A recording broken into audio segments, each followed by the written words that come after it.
Capital Gujarat ન્યૂઝમાં આપનું સ્વાગત છે। વડોદરા શહેરના ઉત્તર ઝોન વિસ્તારમાં મહાનગરપાલિકા સંચાલિત ડોર ટુ ડોર કચરા કલેક્શનની કામગીરીમાં સગીર વયના બાળકો પાસે મજૂરી કરાવવામાં આવતી હોવાના ગંભીર દ્રશ્યો સામે આવ્યા છે। આ ઘટના પ્રકાશમાં આવતા સ્થાનિક સ્તરે ભારે રોષ જોવા મળી રહ્યો છે।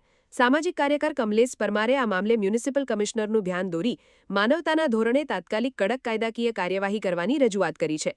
તેમણે જવાબદાર કોન્ટ્રાક્ટરને બ્લેકલિસ્ટ કરવા અને સંડોવાયેલા અધિકારીઓને સસ્પેન્ડ કરી દાખલો બેસાડવાની માંગ ઉઠાવી છે।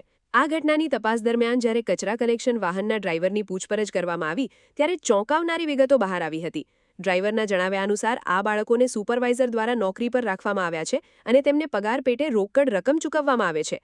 આ ખુલાસા બાદ સામાજિક કાર્યકર કમલેશ પરમારે પાલિકાના અધિકારીઓ અને કોન્ટ્રાક્ટરના સુપરવાઇઝર વચ્ચેની સાંઠગાંઠ હોવાનો સીધો આક્ષેપ કર્યો છે, જેના પરિણામે ખુલ્લેઆમ કાયદાનો ભંગ કરી બાળમજૂરી જેવું ગંભીર દૂષણ ચલાવવામાં આવી રહ્યું છે। આ મામલે તંત્રની નિષ્ક્રિયતા સામે સવાલો ઊભા થયા છે। સામાજિક કાર્યકરે ચીમકી ઉચ્ચારી છે કે જો આગામી દિવસોમાં આ ગંભીર બાબતની નોંધ લઈને જવાબદારો સામે સત્વરે કડક કાયદાકીય પગલાં ભરવામાં નહીં આવે તો ઉચ્ચ કક્ષાએ લેખિત અને મૌખિક રજૂઆતો કરવામાં આવશે।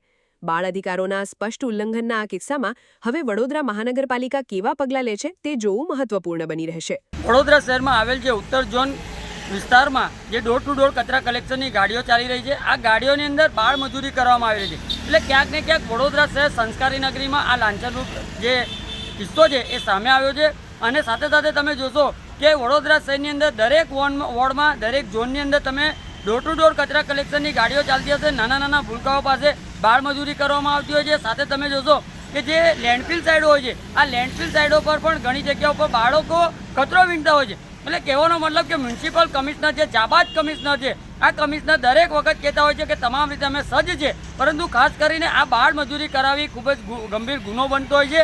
અને જ્યારે બાળ મજૂરી અટકાવવા માટે ગુજરાત રાજ્ય સરકાર તમામ રીતના પ્રયત્ન કરતી હોય છે, ત્યારે વડોદરા મહાનગરપાલિકાની અંદર આ રીતની કામગીરી થતી હોય ખૂબ જ ગંભીર બાબત હોય। તે બાબતે સ્થાનિક વોર્ડના અધિકારીઓ સાથે સાથે સુપરવાઇઝરો સાથે આવા કોન્ટ્રાક્ટરોને બ્લેકલિસ્ટ કરી અને વડોદરા શહેરમાં એક દાખલો બેસાડવાની જરૂર છે, તેવી અમારી ખાસ માંગણી છે।